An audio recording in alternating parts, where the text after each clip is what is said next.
penebusan rumah.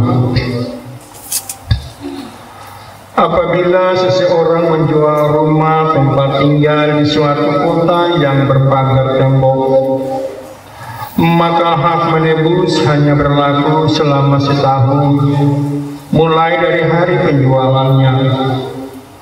Hak menebus berlaku hanya 1 tahun. Tetapi jikalau rumah itu tidak ditebus dalam jangka waktu setahun itu, rumah itu secara mutlak menjadi milik si pembeli turun-temurun. Dalam tahun Yobel rumah itu tidak telah bebas. Tetapi rumah-rumah di desa yang tidak dikelilingi pagar tembok haruslah dianggap sama dengan ladang-ladang di negeri itu. Atasnya harus ada hak menebus, dan dalam tahun Yobel rumah itu harus bebas. Mengenai rumah-rumah di kota-kota orang Lewi, hak menebus rumah-rumah itu ada pada orang-orang Lewi untuk selama-lamanya. Sekalipun dari antara orang Lewi yang melakukan penebusan, tetapi rumah yang terjual di kota miliknya itu haruslah bebas dalam tahun Yobel. Karena segala rumah di kota-kota orang Lewi adalah milik mereka masing-masing di tengah-tengah orang Israel. Dan padang penyembelahan sekitar kota-kota mereka janganlah dijual, karena itu milik mereka untuk selama-lamanya. Sampai demikianlah kebenaran firman Allah yang dikatakan berbahagia ialah kita semua yang mendengarkan firman Tuhan, memelihara dan melakukannya. Haleluya.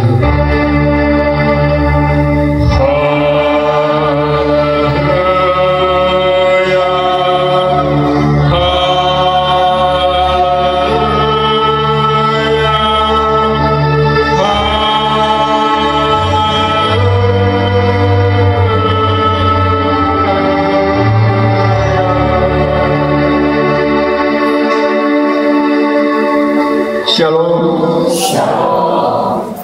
Damai sejahtera Allah di dalam nama Yesus Kristus memelihara, melindungi dan menyertai Bapak Ibu, saudara-saudari dan anak-anak. Di minggu pagi hari ini, dari pembacaan firman Tuhan pada Imamat 25 ayat 29 sampai 34, kita berbicara tentang penebusan rumah. Dalam kitab Imamat 25 ini berbicara panjang sekali, banyak hal yang disampaikan. Mulai dari tahun Sabat, tahun Yobel, lalu penebusan tanah, penebusan rumah, dan juga ada perlakuan terhadap orang miskin. Hal yang tentunya untuk menjadi perhatian bagi kita, Allah memberitahukan kepada bangsa Israel tentang pesan-pesan penting sebelum mereka memasuki tanah perjanjian itu atau memasuki tanah Kanaan. Ada hal yang perlu diperhatikan dan dilakukan oleh bangsa Israel. Hal-hal itu sebagaimana kita ikuti dalam 2 minggu yang telah berlalu, baik itu tentang tahun Sabat, tahun Yobel, dan juga penebusan tanah, dan pagi ini kita belajar tentang penebusan rumah. Sedikit hal saja yang perlu kita dengar dari penebusan tanah. Tanah ini memberi kita makna besar, ada 2 aspek dalam hidup kita. Tuhan Allah katakan, akulah pemilik tanah. Artinya Tuhan mau mengatakan kepada kita, tanah secara fisik yang kita olah, kita diami, kita kerjakan, kita jalani, tanah ini dijadikan oleh Tuhan Allah sendiri. Kejadian pasal 1 ayat 9 dan 10. Lalu di Kejadian pasal 1 itu juga ayat 26-27 kita dijadikan menurut rupa dan gambar Allah. Dan di pasal 2 ayat 7 kita dibentuk dari tanah, lalu Allah menghembuskan nafas. Jadi penembusan tanah itu berbicara tentang dua aspek. Aspek tanah dalam arti fisik yang kita kelola, kita olah, kita pakai, kita gunakan. Tapi tanah dalam arti rohani, yaitu tubuh kita, kehidupan kita, karena kita dibentuk dari tanah. Kejadian pasal 3 ayat 19, dengan bercucuran keringat engkau akan bekerja mencari makananmu dari tanah ini, sampai engkau kembali menjadi tanah, karena engkau adalah debu, karena engkau diambil dari debu. Jadi jelas kita semua, kenapa Allah katakan bahwa tanah itu adalah kepunyaannya. Juga berbicara tentang bangsa Israel ketika mereka belum tahu tentang sejarah siapa yang menunjukkan. Kita bisa baca di Kejadian pasal 13 ayat 13 dan 14 dan 15, minta maaf ya, ayat 14 dan 15. Ketika Lot dan Abraham berdiri untuk memilih tempat, lalu Lot melihat tempat yang subur yaitu lembah Sodom, Gomora, Sower, Jebao dipilih ke sana. Lalu Abraham masih berdiri, Allah katakan kepada dia, pandanglah ke utara, ke selatan, ke timur, ke barat, sejauh matamu memandang, tempat ini akan kuberikan kepadamu. Jadi tanah yang didiami oleh orang Israel, bangsa Israel sampai hari ini adalah janji Allah. Sehingga kita dengar sejarah Israel itu luar biasa. Negara-negara, kerajaan-kerajaan besar yang pernah jaga Israel di masa lalu, ribuan tahun yang lalu, sampai hari ini sudah tidak ada. Kita tahu Babel, Persia, sudah tidak ada, hancur. Kerajaan Romawi, Yunani, sudah hancur. Tapi Israel masih ada sampai hari ini. Israel masih ada sampai hari ini. Kerajaan yang dulu dijajah dia sudah hancur semua. Tapi Israel tetap ada sampai hari ini. Karena itu janji Tuhan. Janji Tuhan kepada Abraham, kepada Abraham leluhur mereka. Siapa memberkati engkau, dia diberkati. Kejadian 12. Jadi siapa yang berdoa untuk Israel, siapa yang percaya Allah di dalam Yesus Kristus ada dan datang bagi kita lewat bangsa ini, dia diberkati. Siapa yang kutuk bangsa ini, terima kutuk juga. Karena aku berperkara dengan Tuhan. Itu hanya untuk perlu diingat oleh kita. Bagaimana Allah yang memilih tanah itu, dan Allah pemilik itu. Di hari ini kita mendengar tentang rumah. Rumah ini pasti kita semua sangat membutuhkan. Rumah supaya kita bisa tenang, kita tinggal, kita bisa mengatur segala sesuatu dari dalam rumah itu. Dan rumah juga ini memberi kita dua makna atau dua pengertian. Ada rumah secara fisik, rumah secara rohani. Tentunya rumah secara fisik kita bisa melihat orang bersemangat, berniat untuk membangun rumah, membeli tempat untuk membangun. Bahkan sekarang ada banyak developer yang membangun rumah ya. Kita pasti senang dengar promosinya. Kita senang dengar tawarannya. Kita senang dengan angka-angka dari uang DP-nya, uang depan atau uang pertama itu. Oh, itu rumah di Koya boleh, rumah di Holtekam boleh, ada developer ini, ada KPR BPN, ada KPR BRI dan sebagainya. Pasti kita semua kan, coba kita lihat dulu di kondisi lapangan, kenyataan. Oh, rumah begini, oh berarti ini sudah, oh berarti kita mau. Itu secara fisik kita kalau memiliki rumah pribadi, punya rumah sendiri, pasti kita senang, kita tenang. Walaupun masih kredit, potong-potong, tak apa-apa. Kita bikin rumah sendiri juga pasti kita potong-potong, karena kredit itu tidak mungkin. Kita ini bukan semua ini orang berada ya, tapi kedua kita harus punya rumah, kita memang harus lakukan. Dari bacaan kita dikatakan apabila seseorang menjual rumah tempat tinggalnya di suatu kota yang berpagar tembok, maka hak menebus hanya berlaku selama setahun. Mulai dari hari penjualannya, hak menebus berlaku hanya 1 tahun. Begitu tegas apa yang Tuhan sampaikan, apa yang diberitahukan Tuhan Allah kepada bangsa Israel, untuk bagaimana memperhatikan kalau ada yang menjual karena kondisi ekonomi, karena keadaan, maka itu kalau dia hendak mau mengambil kembali, maka masa waktunya hanya setahun.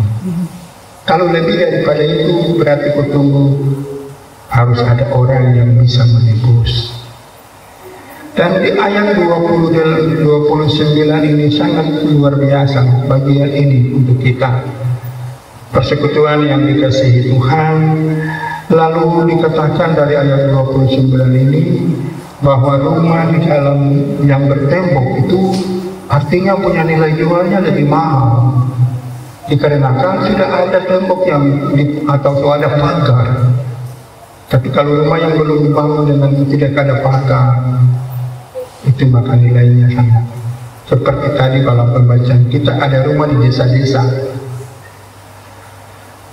Dan persekutuan yang dikasihi Tuhan. Lalu di ayat 30 dikatakan, tetapi jika rumah itu tidak ditebus dalam jangka waktu setahun, itu rumah itu secara mutlak menjadi milik si pembeli turun-temurun. Jadi itu sudah milik. Tapi kita lihat dalam kehidupan kita sekarang tidak ada yang seperti ini. Kalau sudah bangun rumah, sudah memiliki rumah, tidak mungkin yang punya datang ke keluar atau masuk lagi. Tidak, toh pasti yang punya sudah pergi memiliki atau bangun di tempat yang lain. Apalagi macam kita hidup di asrama. Asrama kalau sudah keluar ya keluar, kok. Walaupun nanti kembali tugas lagi ke tempat yang semula, kok kira bisa bilang ini sampai bekas rumah, jadi kok keluar tahu masuk lagi. Tidak seperti itu.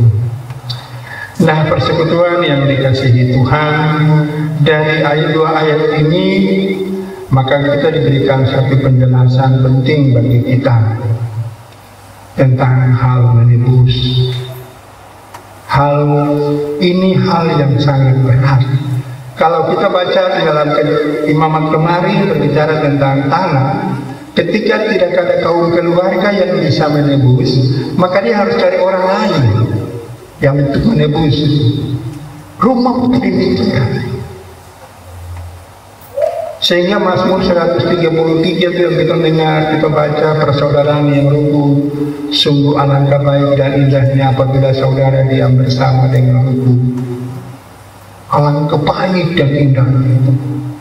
Jadi ketika dalam tradisi Yahudi, ketika ada satu keluarga yang orang tuanya, bapak dan mama telah tiada, maka kakak yang paling tua, dia bertanggung jawab untuk mengatur semua itu. Mazmur 133 menantang itu, untuk melihat baik hak tanah, hak rumah. Kalau memang tidak bisa, karena kondisi ekonomi tidak mampu untuk bisa menebus rumah-rumah atau tanah-tanah itu, maka dia akan cari orang lain. Dia akan cari siapa yang mampu, siapa yang bisa untuk menolong mereka dalam menebus baik tanah maupun rumah. Ini memberi makna rohani penting sekali bagi kita. Mungkin Bapak Ibu pemuda-pemudi, anak-anak, terutama kita Bapak Ibu pemuda-pemudi, kita selalu dengar baca apa yang dikatakan Rasul Paulus yang diberikan hikmat oleh Allah sangat luar biasa. Dalam 1 Korintus 3 ayat 16-17, tidak tahukah kamu adalah baik Allah, di mana roh Allah diam di dalamnya. Jadi di sini sudah memberi arti bahwa bait Allah yang sesungguhnya, rumah yang sesungguhnya adalah hidup kita. Di ayat 17 dari 1 Korintus 3 itu dikatakan, barang siapa membinasakan bait Allah ini, maka Allah akan membinasakan dia. Tidak lebih keras lagi. Jadi bait Allah itu kita, di mana roh Allah harus tinggal di dalamnya. Secara fisik, secara jasmani kita punya rumah-rumah kita tempati, tetapi secara rohani itu tubuh ini, betul tubuh ini. Tubuh ini ada jiwa, ada roh. Kita ingat di dalam tubuh ini ada jiwa, ada roh yang harus dijaga, yang harus dipelihara, yang harus dilindungi dengan sebaik-baiknya. Ini yang kadang kita lupa. Ini kadang kita lupa karena kita sibuk dengan keinginan kita. Persekutuan yang dikasihi Tuhan, pernah kita juga pasti baca ketika Yesus masuk di Yerusalem dan Yesus mulai membereskan bait Allah itu. Ada sejumlah dagangan-dagangan yang ditaruh, dipajang, yang dijual di sana. Yesus merusak seluruh meja-meja jualan, dan Yesus katakan, rumahku adalah rumah doa, tetapi kamu menjadikan sarang penyamuk. Yesus bicara secara rohani. Yesus tidak mau bait Allah yang sesungguhnya kita ini rusak karena kita jadikan diri kita di sarang penyamuk. Kalau kita ini sarang penyamuk, tidak ada tempat di rumah Bapa. Kita baca Yohanes 14, di rumah Bapakku banyak tempat tinggal. Berbicara soal rumah. Tapi kalau rumah yang kita sesungguhnya ini tidak menjadi rumah doa, menjadi sarang penyamuk, bagaimana berkenan di rumah Bapa di sorga?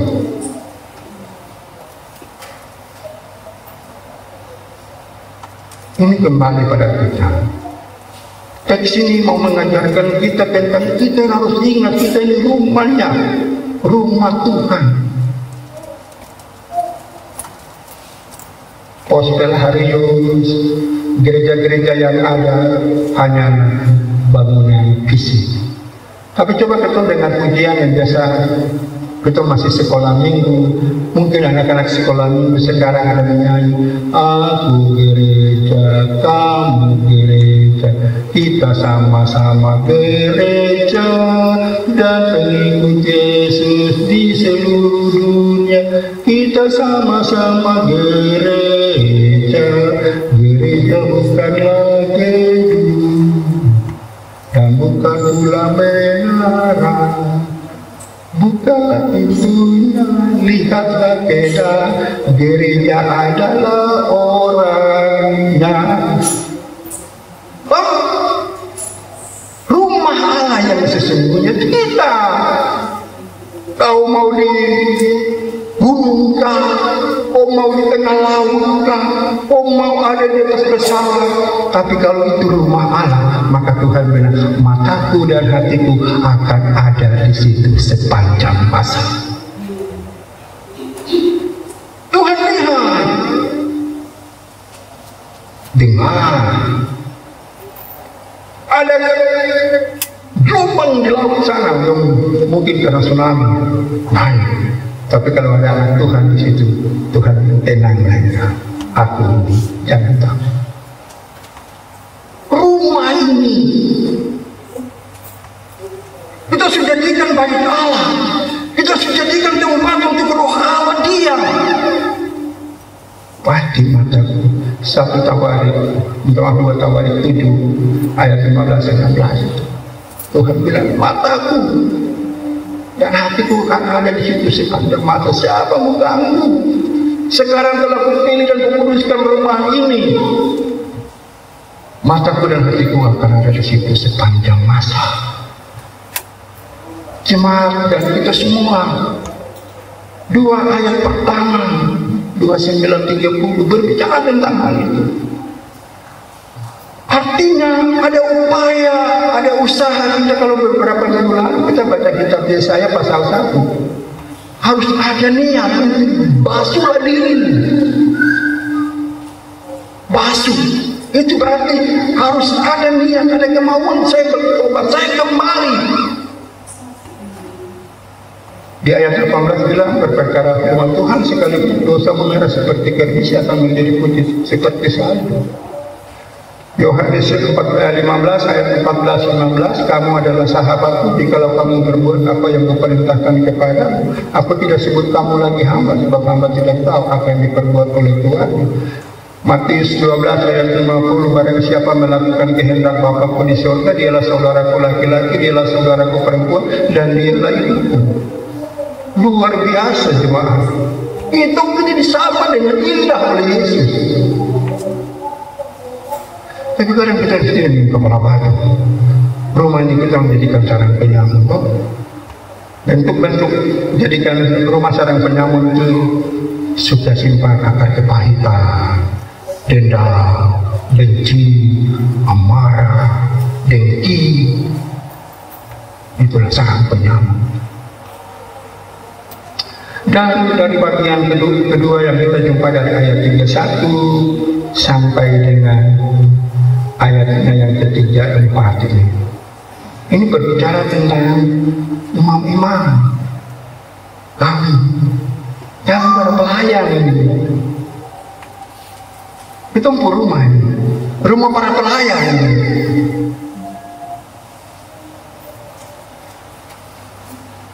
Tuhan bicara keras itu. Para pelayan, imam. Kau ada di mana saja, rumah ini tidak bisa diganggu atau ditembus oleh siapa-siapa. Harus sesama. Artinya Tuhan mau bilang, itu ini adalah alatnya di mana saja. Tapi kadang imam-imam tidak merusak bait Allah itu sendiri. Tugas imam itu berat kalau kita baca pada Maliaki pasal 2. Di satu sisi dia menerima perkataan Tuhan yang harus diberitahukan kepada umat. Dia harus punya waktu setiap saat dengan Tuhan supaya Tuhan memberitahukan si A dalam jemaatmu seperti yang Tuhan kasih tahu kepada Rasul Yohanes di Pulau Patmos, kasih tahu kepada 7 jemaat. Itu hidup seorang imam demikian. Dia harus mau punya waktu sungguh-sungguh dengan Tuhan supaya Tuhan tetap jemaatmu yang engkau pimpin itu begini. Yang harus engkau doakan, engkau layani, engkau jumpai. Bukan duduk bangku tangan, hanya diam di tempat. Itu tugas imam. Harus imam itu beruduk terus. Setelah mau bicara yang waktu lalu saya bicara. Kadang ketua ini buang itu pokok-pokok doa. Jemaat kasih kita pimpin ibadah selesai tinggal pokok doa jemaat itu di atas mimbar kecil di setiap bukit itu. Padahal tidak. Itu harus telayan bawa pulang untuk didoakan. Yesus saja berapa kali? 3 kali dicoba itu. Yesus berdoa di taman Getsemani 3 kali. Itu dia anak Allah saja masih berdoa sungguh-sungguh berulang-ulang kali. Kita ini siapa? Hanya 1 kali bikin pokok doang. Si A, si B, si C selesai. Selesai ibadah juga pokok doa tinggal di situ. Kita harus bawa untuk berdoa dan keluarga itu. Pokok doa itu yang harus didoakan. Tapi kadang ketumbuhan atau pasti kembali pada kita imam.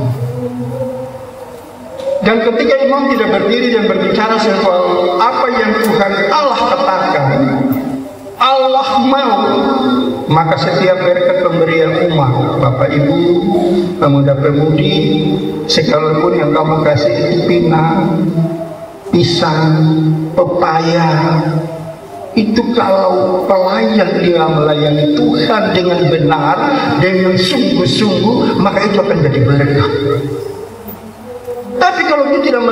dengan apa yang Tuhan kehendaki, Tuhan mau, Tuhan inginkan, maka itu akan menjadi kotoran dan penyakit dalam hidup. Ini mau.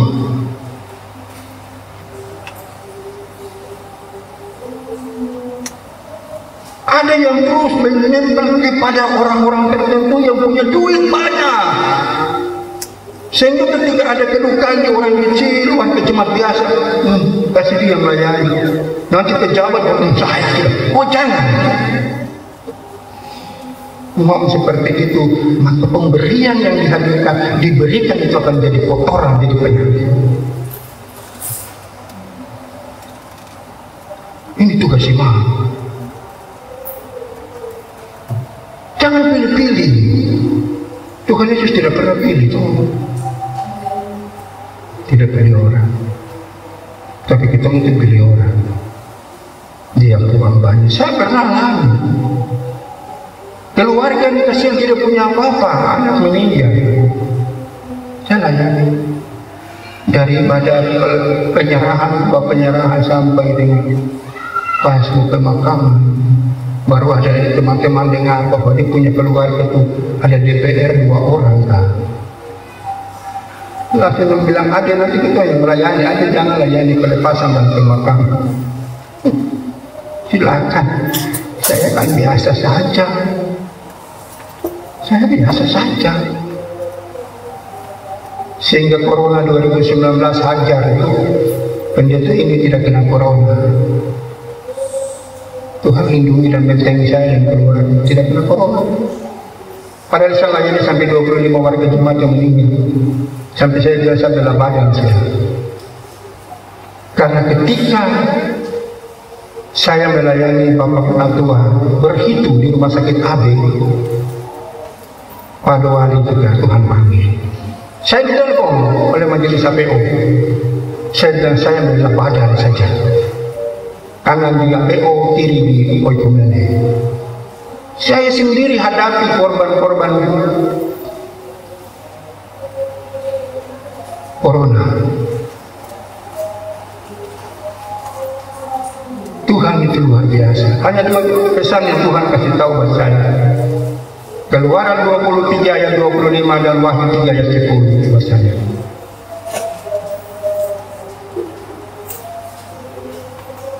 Saya tidak takut.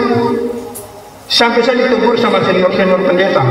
Jangan salaman dengan keluarga, jangan bicara dengan keluarga. Pulang ke mahkamah langsung toga buang di laut kubur, kena air bau. Apa? Tuhan Yesus sudah kasih kita perlindungan. Sampai katanya bilang kalau pulang ke toga langsung masuk di air panas. Mendidih-mendidih, hancur langsung ke toga. Kan antara layani kamu toga sama sapu toga yang hancur. Angkat tangan gantung saja. Ini tadi kita mendengar tentang tembok pagar. Kalau Tuhan yang membangun pagar di sekeliling kita seperti ayu, siapa yang mengganggu kita? Mazmur 34 ayat 8 bilang, malaikat Tuhan berkemah di sekeliling mereka dan akan meluputkan mereka. Siapa mengganggu? Yang kelihatan saya tidak bisa ganggu, apalagi yang tidak kelihatan. Tapi kadang kita dapat bicara, kamu pada takut corona kan? Corona ini juga Tuhan yang ngatur dia. Inilah persekutuan. 2 hal penting bicara soal rumah ya. Bagi umat, bagi kita secara keseluruhan. 2 nih, rumah secara duniawi dan rumah rohani, surga. Dan kami para imam dan para pendeta. Kadang kita orang ini menganggap diri hebat, soal hebat. Dengan kata suami saja. Karena rumah ini bukan tempat untuk suami tinggal, bersekolah suami. Sehingga Bapak Ibu, pemuda-pemudi dan anak-anak kita semua yang hadir pada ibadah di saat ini, ada beberapa pesan firman untuk kita. Pertama, jadikanlah rumah kita ini rumah doa. Rumah secara fisik rumah secara duniawi dan rumah secara rohani. Doa itu ada. Jangan di rumah tuh kebun binatang, jangan di rumah tuh piring terbang, sendok terbang, kursi terbang. Jadikan rumah itu rumah doa. Mengapa? Supaya rohani kita diberkati Tuhan, dan juga secara jasmani kita Tuhan membangun pagar perlindungan itu. Yang kedua, pesan firman ini kepada kita, mari setiap orang lihat dirinya, jangan melihat dan mengangkat persoalan orang lain. Kita lihat diri kita sudah benar dan baik di hadapan Tuhan. Kita sudah hidup sungguh-sungguh melayani Tuhan. Kita lihat rumah yang sesungguhnya diri kita itu. Jangan ada yang mencoba-coba untuk merusak dan membinasakan. Yang tadi dengar dari 1 Korintus 3 ayat 17, barang siapa membinasakan baik alam, Allah akan membinasakan dia. Jadi itu antara diri sendiri dan orang lain. Ada di situ. Pesan firman Tuhan yang berikut untuk kita semua, persekutuan yang dikasihi Tuhan. Mari setiap kita di dalam bergerak pelayanan kita, mari kita mau menggantikan kita sebagai rumah-rumah doa. Kemana saja dan di mana saja kita berada, pasti Tuhan akan menunjukkan dan memperlihatkan segala hal bagi kita. Dan yang terakhir untuk kita lewat pesan firman Tuhan ini, mari kita sebagai milik kepunyaan Tuhan, kita juga sadar, kita ingat semua para pelayan yang melayani Tuhan adalah orang-orang yang dipilih Tuhan.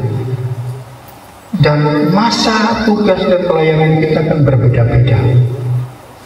Tetapi yang benar dan yang sempurna itu ketika kita melayani Tuhan menurut kehendaknya. Kita melayani Tuhan menurut isi hati. Kita memberitahukan apa yang Tuhan sampaikan. Dan selebihnya Tuhan yang bekerja, menyempurnakan, memberkati, dan menyediakan segalanya bagi kita. Tuhan memberkati firman-Nya bagi kita semua. Amin.